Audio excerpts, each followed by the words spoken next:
What is a pomegranate to you? What does it symbolise?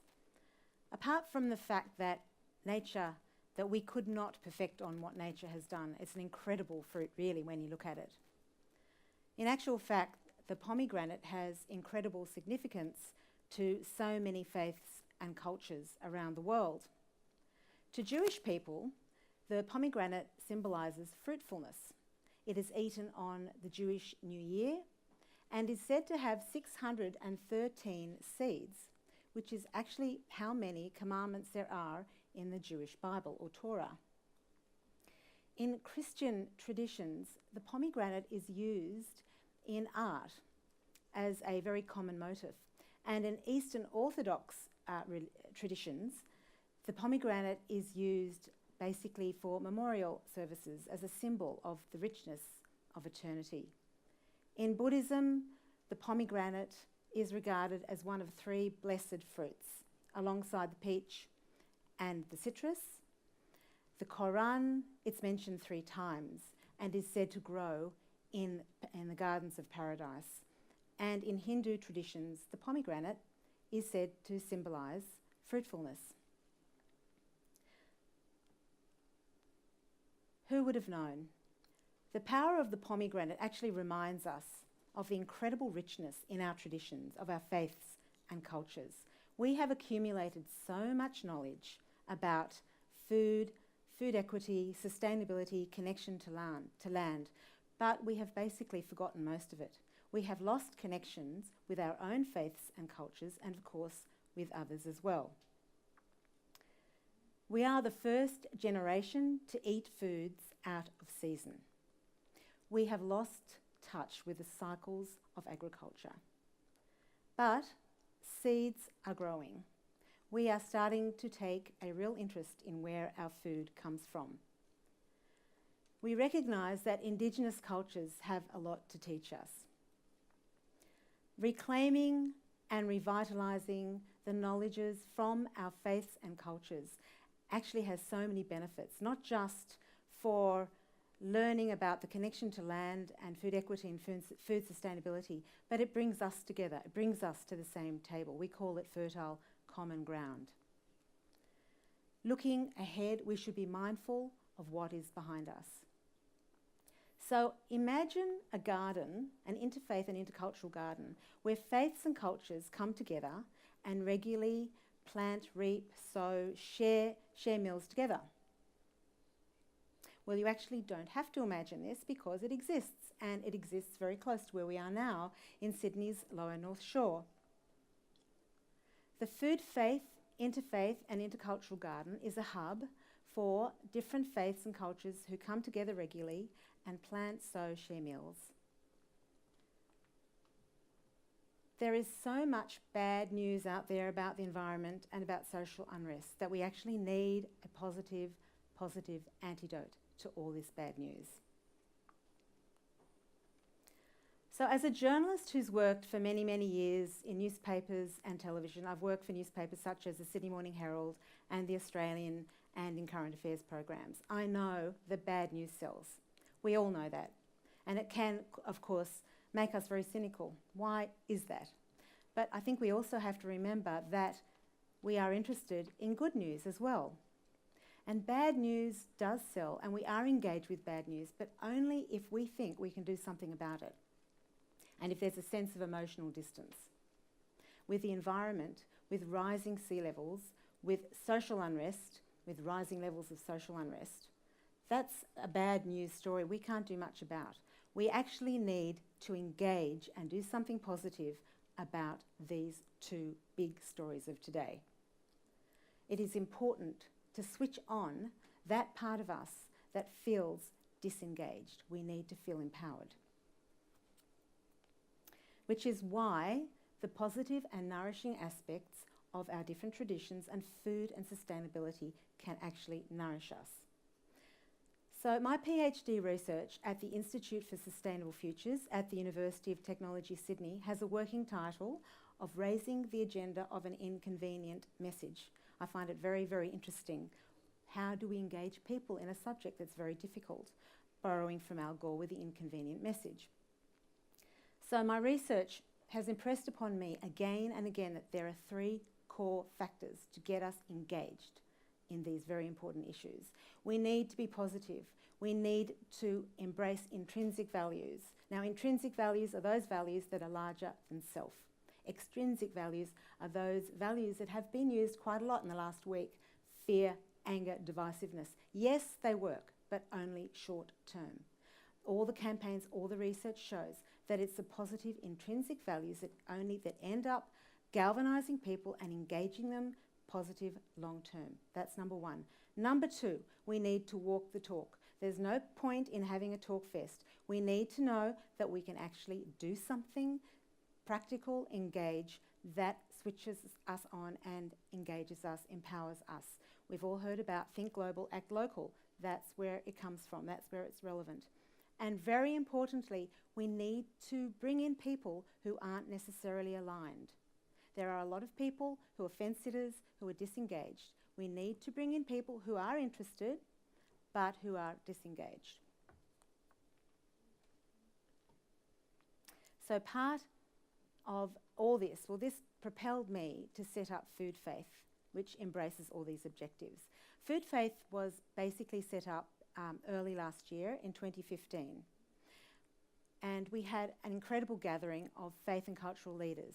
We had an imam, rabbi, Catholic, uniting, Buddhist, Hindu, Indigenous leaders all present. The backing of a lot of big organisations came to the table thinking that it's a good idea to do something positive with something like food, because we can focus on something and it's something we can do something about and celebrate. We had the support of, and still have the support of, Catholic Earth Care, Uniting Earthweb, the Imams Council of Australia, Jewish Board of Deputies, Hindu Buddhist, Indigenous councils. So great support.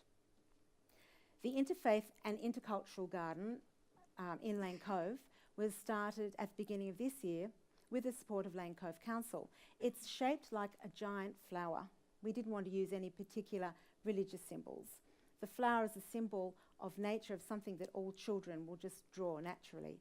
Each bed is a planter, petal planter, and basically grows an edible plant that's significant to a faith or culture. So we have an etrog for the Jewish petal planter. We have pomegranate. We have aloes, curry, olive. We have so many. We have calamus. We aim to have all the plants that grow in the Song of Solomon's: nard and saffron, calamus and cinnamon, frankincense and myrrh. The garden also encourages locals to grow their own food. At the launch of the garden, we all got together and we made olive pesto. So the imam and the rabbi, it was agreed, made the best olive pesto. And the Buddhist, Hindu, Indigenous representatives got together and made enough pesto for breaking bread for months and months to come.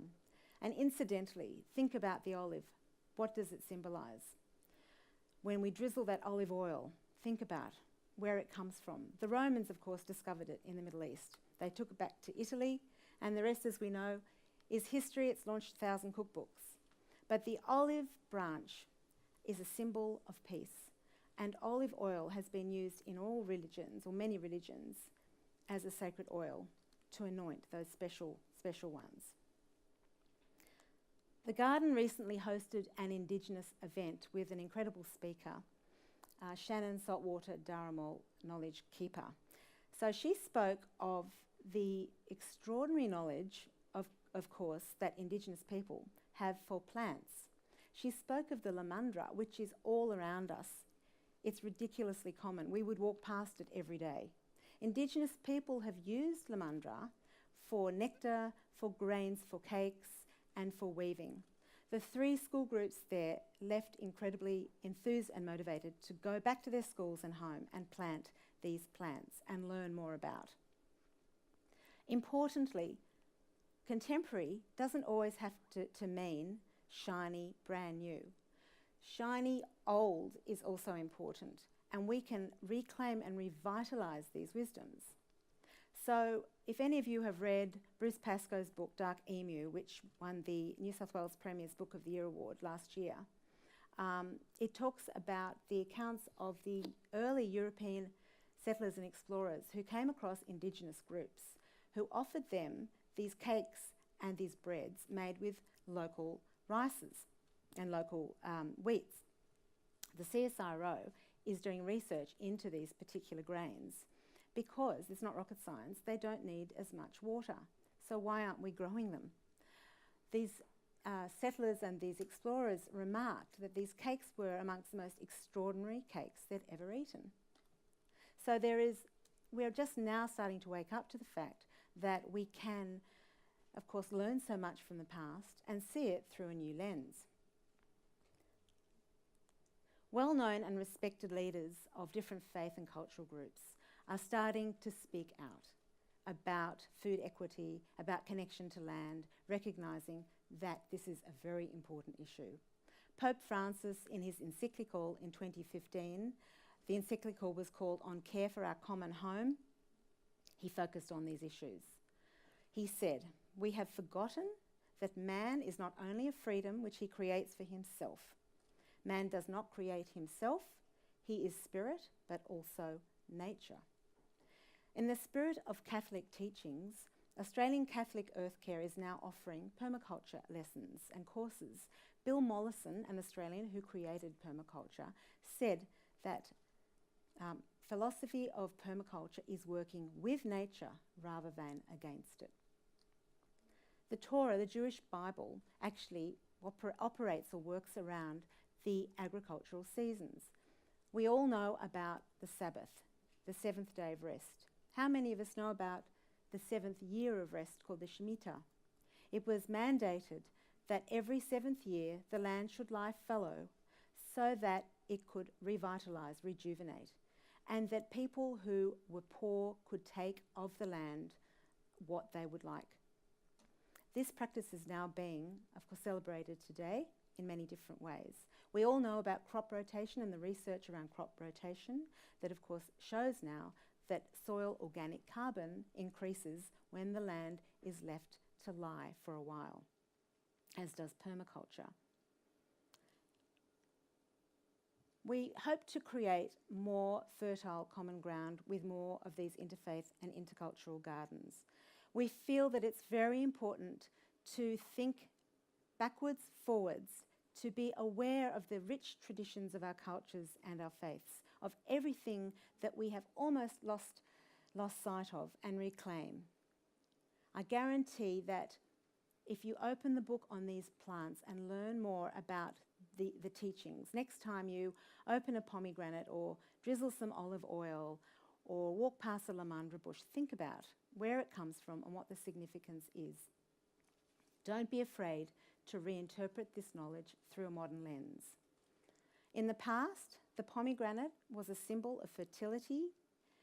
Nowadays, medical researchers are finding that it has rich antioxidant, antiviral, and antibacterial properties. So I'd like to leave you by saying we can move forward being mindful of what is in our past. Thank you.